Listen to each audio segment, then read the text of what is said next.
Pemirsa Intens Investigasi. Puncak dari polemik rumah tangga Baim Wong dan Paula Verhoeven akhirnya mencapai titik akhir.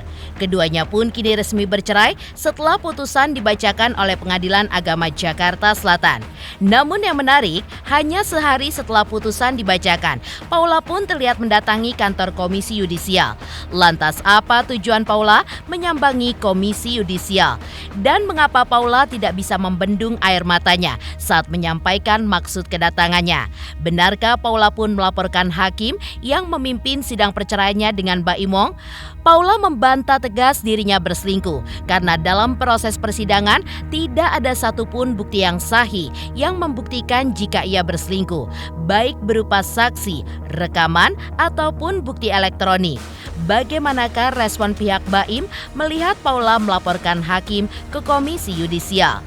Selain itu, seperti apa sebenarnya pertimbangan hakim yang menetapkan bahwa Paula terbukti berselingkuh dan dianggap tidak menjalankan kewajibannya sebagai seorang istri? Dan secara eksklusif, Baim Wong pun membuktikan bahwa dirinya pun tidak terbukti memiliki penyakit NPD usai memeriksakan kesehatannya di rumah sakit ternama di Malaysia. Mengingat sempat beredar kecurigaan netizen yang menyebutkan jika Baim memiliki penyakit mental yaitu NPD. Pemirsa, bersama Intens Investigasi, kami hadirkan kabar terkini, terpercaya, dan teraktual. Tetapi sebelumnya, jangan lupa untuk like, subscribe, dan juga share channel YouTube ini.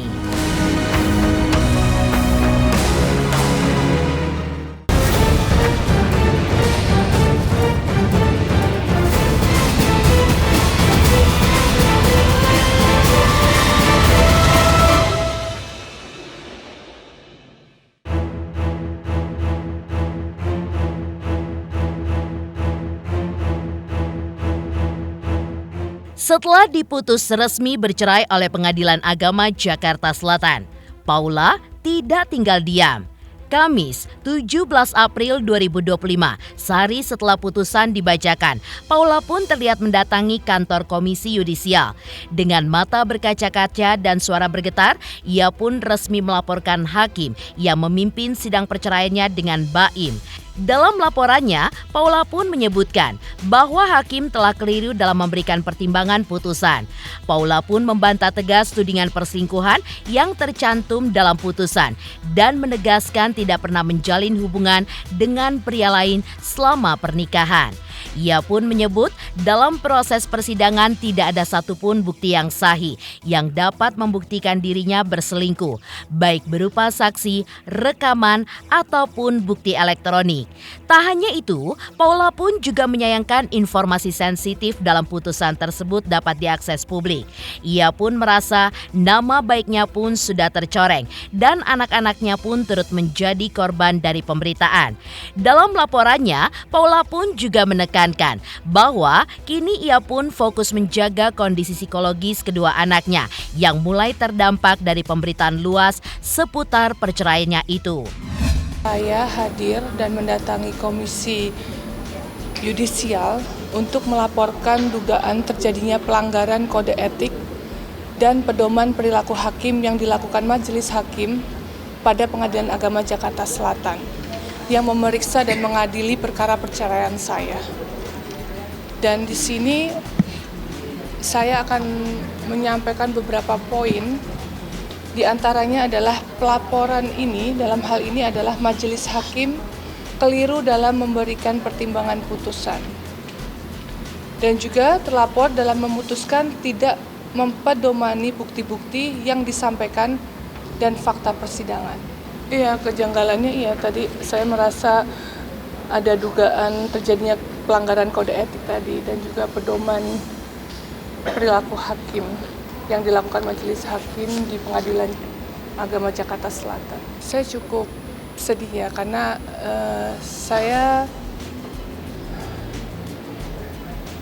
menurut saya ini fitnah ini sudah terlalu jauh ya, udah terlalu jauh dan di sini saya punya 2 anak laki-laki.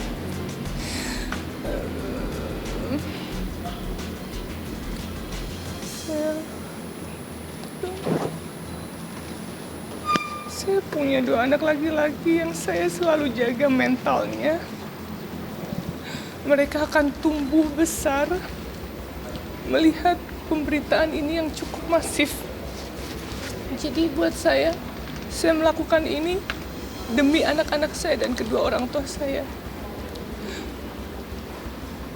Dan saya harap semuanya apa yang saya ucapkan ini bisa saya pertanggungjawabkan di akhirat. Dan saya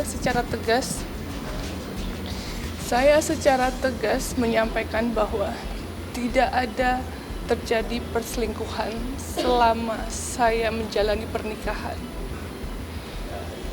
Dan tidak ada juga bukti-bukti perselingkuhan di persidangan. Itu aja. Tidak ada rekaman dan juga 4 saksi yang melihat kalau saya berselingkuh gitu. Jadi saya cuma di sini meminta keadilan untuk kedua anak-anak saya dan juga kedua orang tua saya. Di sini secara tegas saya menyatakan tidak ada terjadi perselingkuhan selama saya menikah. Dan saya bisa pertanggungjawabkan ini semua, perkataan saya, perlakuan saya di akhirat. Dan ini saya lakukan demi menjaga mentalitas anak-anak saya yang masih kecil, yang nantinya mereka beranjak dewasa bisa mengakses semua berita tentang ibunya. Dan saya harap di sini saya berdiri untuk seorang ibu yang melindungi anak-anak saya gitu. Jadi saya berharap kalian semua mengerti. Di sini saya berbicara, saya tidak berkeberatan untuk co-parenting, tapi saya di sini meminta keadilan untuk hasil putusan beserta bukti-bukti yang ada. Makanya kenapa ini adalah alasan utama kenapa saya datang di Komisi Yudisial ini. Di tengah badai pemberitaan dan sorotan publik, Paula pun memilih untuk kembali ke pelukan kedua buah hatinya, Kiano dan Kenzo. Dalam keterangannya usai membuat laporan ke Komisi Yudisial kemarin, Paula mengaku saat ini pun tengah menikmati momen bersama anak-anaknya. Setelah 8 bulan lamanya, ia pun tidak tidur bersama dengan mereka. Dalam rentang waktu itu, Paula mengaku banyak hal kecil dari anak-anak yang berubah tanpa sepengetahuannya sebagai seorang ibu. Salah satunya pakaian anak-anak yang sudah sempit ketika digunakan. Selain itu, Paula pun juga mengaku bahwa kini pun ia fokus untuk memulihkan kembali kedekatan emosional yang sempat terputus dengan kedua anaknya. Alhamdulillah anak-anak kita punya waktu bersama, punya momen bersama dan mereka semua sangat happy dan pastinya anak-anak juga membutuhkan kasih sayang kedua orang tuanya dan kami sebagai orang tua juga pengen memberikan yang terbaik buat anak-anak kami. Sekarang kebetulan masih sama saya, jadi sekarang saya lagi menikmati momen yang bertiga dan bersama ponakan-ponakan saya dan karena juga hampir 8 bulan lamanya saya tidak tidur sama mereka dan pastinya ya mereka sangat kangen ya gitu aja sih, makanya kenapa saya juga nggak banyak posting karena memang saya benar-benar menikmati lah, ngajak mereka main, pokoknya melakukan make memories aja gitu karena 8 bulan itu menurut saya banyak sekali yang saya lewatin gitu. Ternyata sukanya ini ya, ternyata bisa ini ya. Juga yang saya beliin semua dari itu semuanya kependekan. Jadi itu benar-benar ya momen 8 bulan itu sesuatu yang banyak banget yang saya lewatin. Tapi tetap kita selalu berdoa yang terbaik buat mereka berdua, itu aja sih. Di saat Paula meluapkan perasaannya di depan Komisi Yudisial, pihak dari Baim Wong akhirnya buka suara. Ya, kuasa hukum Baim Wong, Fahmi Bahmid juga menanggapi langkah Paula yang secara resmi melaporkan hakim ke Komisi Yudisial. Menurutnya, langkah Paula melaporkan ke Komisi Yudisial adalah hak dari semua orang. Namun, Fahmi pun juga menyebutkan bahwa hal itu adalah langkah yang kurang tepat dan tidak pada tempatnya. jika memang yang dipersoalkan oleh Paula adalah fakta-fakta yang terungkap di persidangan. Hal itu pun juga beralasan karena hakim memutuskan berdasarkan fakta di persidangan, di mana semua yang dibacakan dalam amar putusan sudah melalui proses hukum, bukti-bukti, dan juga saksi yang sah. Tak hanya itu, Fahmi pun juga menekankan bahwa fakta yang terungkap di persidangan telah cukup kuat membuktikan bahwa Paula pun memenuhi unsur nusyus atau durhaka terhadap suami, bahkan terbukti melakukan perselingkuhan. Kini, publik pun disuguhkan pada dua sudut pandang yang berbeda. Di satu sisi, seorang ibu yang mengaku difitnah, dan di sisi lain, seorang ayah yang merasa telah membuktikan segalanya lewat jalur hukum. Perang narasi pun terus berlanjut dan pertanyaannya, akankah kebenaran sejati akan terungkap? Atau justru semakin kabur di antara opini publik yang terus terbelah? Saya pikir itu hak orang untuk mengadu kemana saja, silakan. Tidak ada yang melarang mau mengadu ke mana, sepanjang itu lembaganya masih berada di wilayah Republik Indonesia, silakan. Tapi persoalannya, jika yang dipersoalkan adalah fakta-fakta yang terungkap di persidangan, bukan tempatnya Komisi Yudisial untuk memeriksa dan mengadili persoalan terkait dengan fakta-fakta yang terungkap di persidangan dan penilaian terhadap bukti-bukti yang diajukan para pihak. Jadi tidak pada tempatnya dan tidak tepat mempersoalkan penilaian daripada majelis hakim atas bukti-bukti yang kami ajukan. Saya beritahu bukti yang kami ajukan itu terdiri dari, buktinya itu ada 86 bukti tertulis, ada 9 saksi, ya, dan ada 3 ahli, seperti itu. Jadi dengan bukti yang cukup banyak, dengan fakta-fakta persidangan yang cukup telak, hakim mempunyai penilaian berdasarkan bukti yang ada, maka ditemukan adanya fakta bahwa termohon telah melakukan perselingkuhan dan dikategorikan sebagai istri yang nusyus atau istri yang durhaka kepada suaminya. Itu adalah penilaian hakim berdasarkan fakta dan bukti-bukti di persidangan. Seperti itu. Ini bukan sebuah fitnah, karena semuanya itu adalah saksi-saksi yang menyampaikan kepada majelis hakim. Ada saksi yang mengetahui sebuah peristiwa pada malam hari, ada saksi yang tahu peristiwanya di mana dia melihat ada seseorang laki-laki yang bukan muhrimnya ada di satu kamar, dan seterusnya dan seterusnya. Dan itu semuanya ada di dalam pertimbangan putusan. Putusan ini jumlahnya 121 halaman. Di balik langkah hukum, terselip satu sisi lembut dari Paula yang tak banyak tersorot. Sebelumnya, lewat unggahan di media sosialnya, Paula pun sempat membagikan potret kebahagiaan bersama kedua anaknya. Tak ada makeup berlebih, tak ada pencitraan, hanya momen jujur dari seorang ibu yang sedang berjuang. Tuhan, jika aku tak selalu beruntung dalam banyak hal, setidaknya izinkan aku berjuang dan merasakan kebahagiaan dari apa yang kuperjuangkan. Sebab tak semua yang indah datang dengan mudah, dan tak semua yang diperjuangkan berakhir sia-sia. Tulis Paula. Curahan hati itu seolah menjadi pesan diam yang ingin ia sampaikan ke dunia. Meskipun tak lagi bersanding dengan pasangan hidupnya, Paula pun belum kalah. Ia pun hanya sedang menata ulang kebahagiaannya bersama dua puteranya yang kini menjadi sumber kekuatannya. Mungkin benar kata Paula, tidak semua yang diperjuangkan akan sia-sia. Karena bagi seorang ibu, rumah terindah adalah di mana pelukan anak-anaknya pun berada.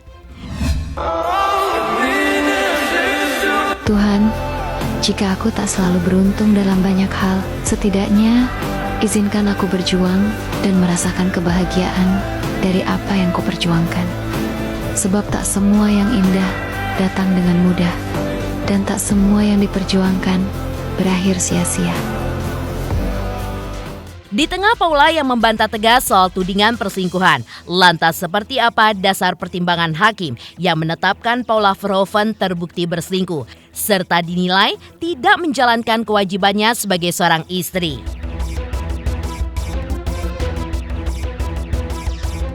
Selamat untuk intens investigasi karena sudah mencapai 3 juta subscribers di YouTube. Sukses selalu dan all the best.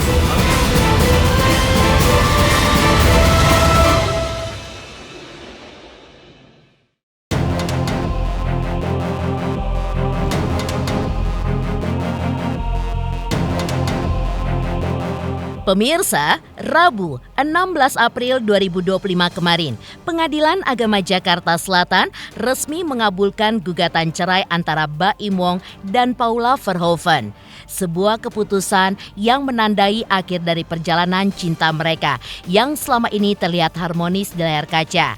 Baim hadir didampingi kakak kandungnya dan juga tim kuasa hukumnya.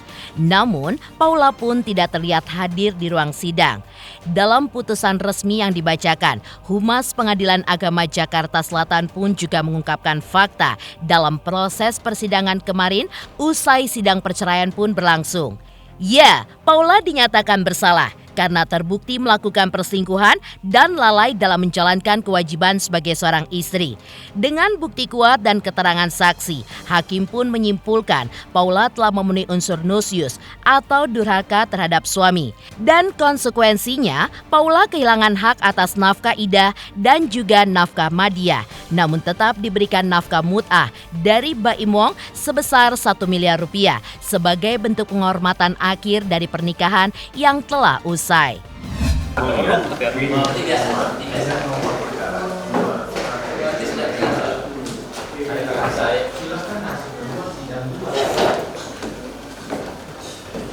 Tapi dipastikan segera setelah ini saudara kuasa dan juga prinsip bisa membaca termasuk tapi tidak saya bacakan di sini. Siap ya, Mas. Terima kasih. Terima kasih. Saya kira cukup. Tidak. Maaf ya batin ya. Ucapan alami sidang perkara ini. Daud, kakaknya mana? Maaf ini kakak saya. Oke. Pihak termohon juga mengajukan gugatan balik atau yang disebut dengan rekonvensi. Salah satu rekonvensinya yang diungkapkan adalah seandainya terjadi perceraian maka dia menuntut ya tetap hak asuh anaknya minta kepada termohon selaku ibunya yang paling utama. Kemudian yang kedua dia menuntut nafkah madiah. Jadi karena selama berpisah 1 April sampai dia terhitung 1 April sampai September sekitar 8 bulan ya dia menuntut nafkah setiap bulannya 100 juta. Berarti total 800 juta. Kemudian dia menuntut mut'ah sebagai istri yang akan diceraikan adalah berupa uang sejumlah 3 miliar. Ya, kemudian menuntut nafkah selama idah. Jadi kan ada masa idah 3 bulan, dia menuntut nafkah idahnya 200 juta sebulan, berarti totalnya 600 juta ya. Nah itu, selain itu juga dia menuntut ketika anaknya diminta oleh termohon, ada dia menuntut nafkah anaknya gitu ya, untuk nafkah anak. Jadi untuk 2 orang anaknya itu sejumlah 80 juta ya setiap bulannya. Selain itu juga nafkah-nafkah seperti biaya pendidikan, kemudian biaya sehari-hari, bahkan juga dia menuntut kalau contohnya nanti mobil yang dipakai oleh anaknya itu rusak, perbaikan, tapi tidak menentukan berapa jumlahnya, termasuk perbaikan rumah. Nah, jadi selain dia menjawab, juga menuntut, itu salah satu tuntutan. Dan dalam proses persidangan ternyata dalil-dalil yang disampaikan oleh pemohon tentang adanya perselisihan dan pertengkaran dalam rumah tangga pemohon dan termohon itu dinyatakan oleh majelis hakim terbukti. Maka dengan demikian gugatannya atau permohonan itu dikabulkan. Berkaitan dengan tentang adanya pihak ketiga, ya, juga di dalam persidangan majelis hakim juga menyatakan itu terbukti, sehingga dengan adanya pihak ketiga yang kita tahu di media, kami tidak bisa menyebutkan nama aslinya karena ini kan perkara belum inkrah ya. Jadi yang inisial NS itu majelis hakim menyatakan itu terbukti, sehingga dengan terbuktinya adanya pihak ketiga dalam rumah tangga pemohon dan termohon, dalam hal ini antara termohon dengan pihak ketiga tersebut, maka pihak termohon dinyatakan sebagai istri yang nusyuz. Istri nusyuz itu artinya istri yang durhaka kepada suami.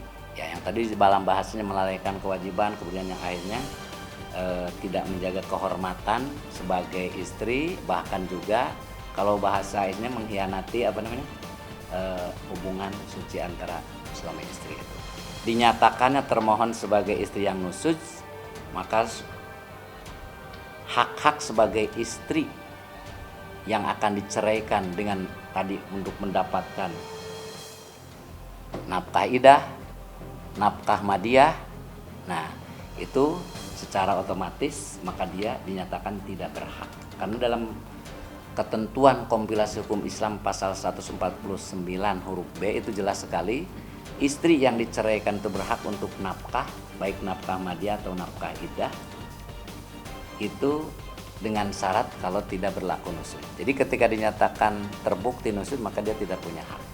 Tapi dalam pasal 149 huruf A-nya itu dinyatakan bahwa tetap dia punya hak untuk mendapatkan mut'ah. Oleh karena itu maka pengadilan atau dalam hal ini majelis hakim yang menjangkan hanya mengabulkan tentang mut'ah. Nah, berkaitan dengan nafkah, berkaitan dengan hak asuh anak, majelis hakim menentukan bahwa karena dalam proses persidangan ini telah diupayakan berkali-kali baik oleh majelis hakim maupun oleh mediator tentang hak asuh anak itu, ternyata ada kecenderungan antara pemohon dengan termohon itu untuk mengasuh anak secara bersama-sama, yang dikenal dengan istilahnya joint custody, ya. Jadi bersama-sama antara pemohon dan termohon. Hanya saja waktu mediasi itu ada usulan dari pihak termohon, dia minta 6 bulan pertama di termohon, kemudian 6 bulan berikutnya di pemohon. Tentang waktunya majelis hakim menentukan tidak 6 bulan, tetapi 2 minggu.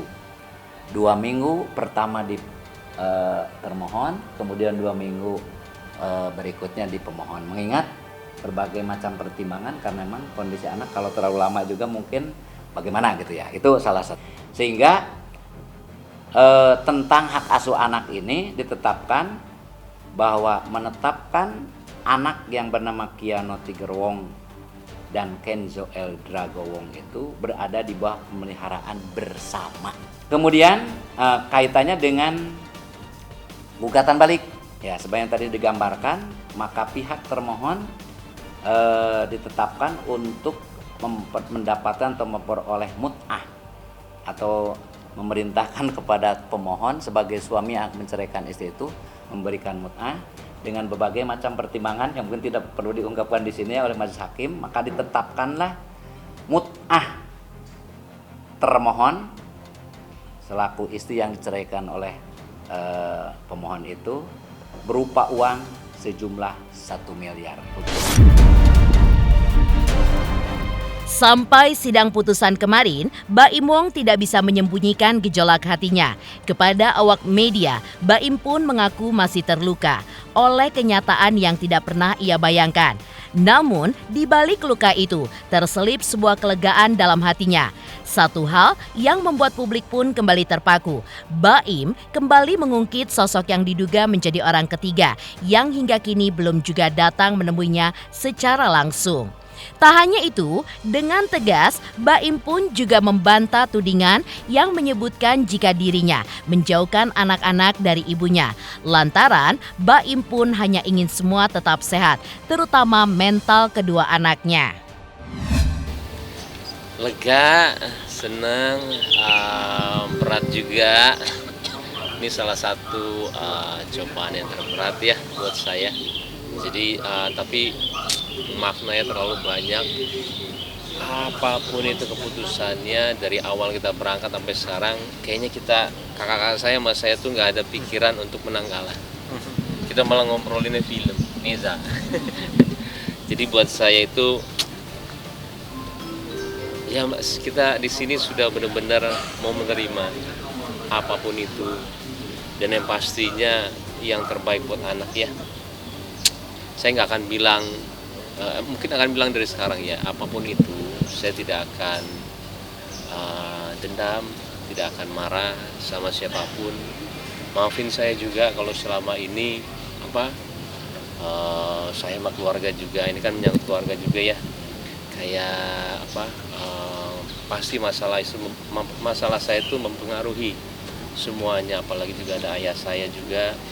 Mudah-mudahan sampai sini saya juga udah bilang sama Paula waktu itu di chat, ayah saya sudah nggak ada, ibu saya sudah nggak ada, kita tenang yuk untuk ini. Cuman kalau emang terjadi seperti ini, mudah-mudahan setelah ini tuh semua tenang, nggak ada lagi untuk kita mungkin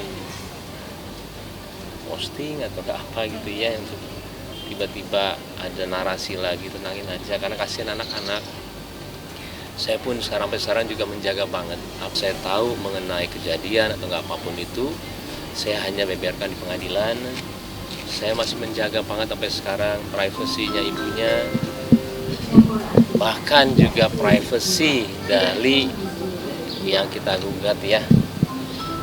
Saya cuma menyayangkan satu, balik lagi, ini sebenarnya bukan sepenuhnya salahnya Paula. Saya tidak pernah melarang Paula ketemu sama anak-anak, dan tidak pernah melarang Paula untuk nginep sama anak-anak. Itu yang bikin benci ibu-ibu sama saya dan juga teman saya. Tapi saya bilang di sini dengan sadar, dan saya agama Islam, demi Allah saya nggak pernah. Mau percaya atau enggak, yang penting saya udah bilang. Kalau Paula, nggak usah nikmatin. Saya yang akan kasih hak asuh anak itu pada Paula. Jadi gini, bukan mengenai rebut-rebutan anak, ada dari sifat laki-laki yang harus kita saya harus buktiin kalau memang itu salah. Gak bisa, karena saya laki-laki, tapi bukan dengan cara seperti itu, cara yang kita lawan-lawan. Enggak. Balik lagi, doain ya, doain semuanya kayaknya sudah saya ngomong di sini, walaupun doakan juga, insya Allah doain aja yang terbaik ya. Sempat beredar kecurigaan netizen yang menyebutkan Baim Wong memiliki penyakit mental NPD. Lalu seperti apa ungkapan Baim secara eksklusif terkait hal tersebut? Selamat untuk intens investigasi 3 juta subscriber, luar biasa sekali 3 juta. Ya pokoknya semakin sukses lah dan bisa menghadirkan sesuatu yang memang baik untuk diperlihatkan.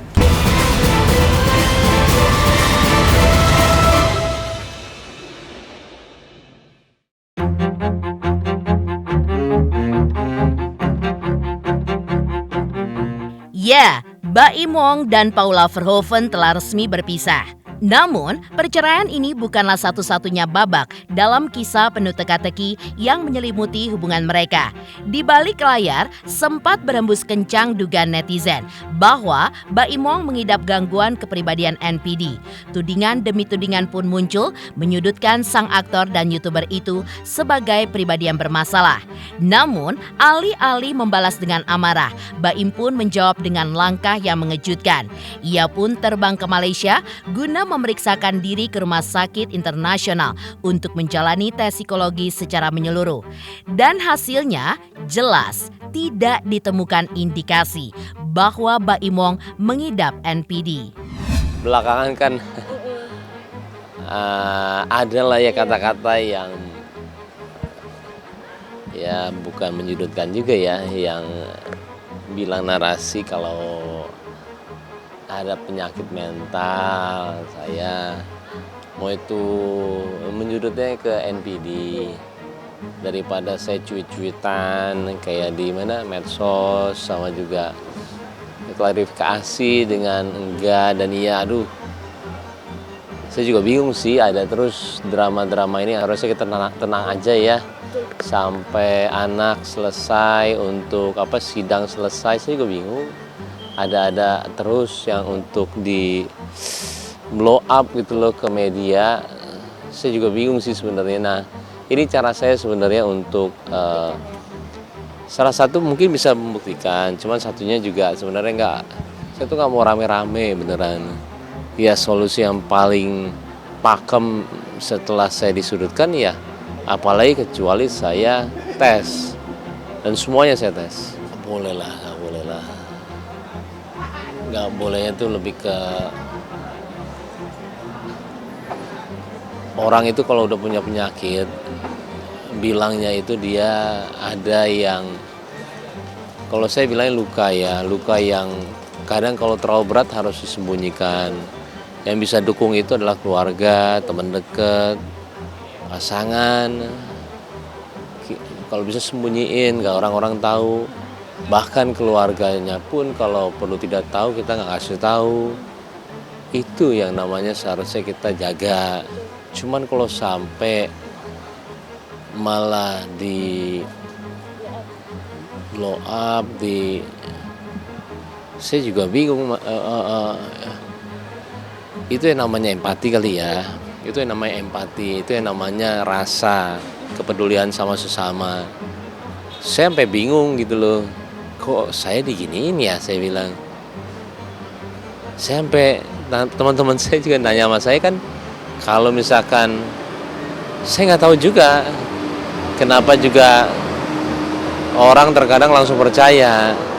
Masa hanya gara-gara dengan mungkin dengan nggak mungkin lah kalau kita harus langsung percaya dengan, maaf ya, dengan hijab atau nggak dengan agama di belakang itu. Saya sampai yang ya gimana ya ini ya, cuman saya juga nggak bisa bilang iya dan enggak, rame lagi. Saya cuma bisa bilang ya bukti ini dengan ini, dan banyak sekali kemarin juga banyak banget. Saya sampai kok nggak tenang-tenang aja ya, saya sampai bingung sendiri saya sebenarnya. Saya salah, saya ngomong salah, saya nggak ngomong juga salah. Cuman kayak mau ngejatuhin, jadi jatuhnya jadi bingung saya juga. Karena ini sebenarnya seharusnya nggak ada. Seharusnya emang nggak ada ini. Jadi saya juga bingung, sampai detik ini masih bingung. Saya cuma di kepala saya solusi nyelesainnya apa. Ya saya berangkat ke Penang, salah satu rumah sakit yang paling percaya untuk medical check up di mana, Singapura dan Penang. Indonesia pun juga ada, cuman mereka banyak yang bilang itu. Akhirnya ya udah saya berangkat. Nah, dan saya benar-benar mau hasil yang ini. Semuanya karena gini loh, saya pun juga, saya ketika dibilang kayak begitu ya, maaf ya, dengan NPD segala semua, saya ini gimana ya, saya membuat banyak sekali video, ribuan video, jutaan orang juga nonton, berapa ribuan atau enggak orang komunikasi sama saya. Dan maaf ya, konten dan tidak itu sepertinya langsung ketahuan orang itu sincere atau enggak. Saya pun bisa ngelihat orang di saat memang dia memang hatinya untuk itu, kelihatan. Dan saya pun terkadang ya nggak bisa lah saya bilang untuk ini, tapi saya bisa ngelihat lah. Dan salah satu orang NPD itu nggak punya empati, sedangkan saya, waduh, saya sangat nggak bisa ngelihat orang begini, nggak bisa. Saya langsung berhenti, saya langsung ini. Ya harusnya nggak boleh lah. Ya harusnya nggak boleh. Maksudnya gini loh, bukannya nggak bolehnya, dampaknya kalau misalkan anggap itu benar ya, kan kasihan orangnya. itu kan seperti menjelekkan orang itu. Nanti kan jauhin orangnya kalau emang benar, kasihan. Kalau dibalikin juga pasti, kalau dia ada penyakit juga pasti nggak mau ketahuan sama orang. Untungnya saya juga deg-degan, saya juga dicek. Kok tiba-tiba ya? Gimana? Ada keburu sebar semuanya. Alhamdulillah saya benar-benar udahlah, orang kita insya Allah sehat kok, saya bilang. Cuma kolesterol doang ya ada ya? Kolesterol lah. Pemirsa Intens Investigasi, jangan lupa saksikan terus Intens Investigasi. Dan pastikan jangan lupa untuk like, subscribe, share, dan komen. Tim redaksi Intens Investigasi juga mengucapkan banyak terima kasih kepada semua subscribers hingga kanal Intens Investigasi kini sudah mencapai 3 juta subscribers.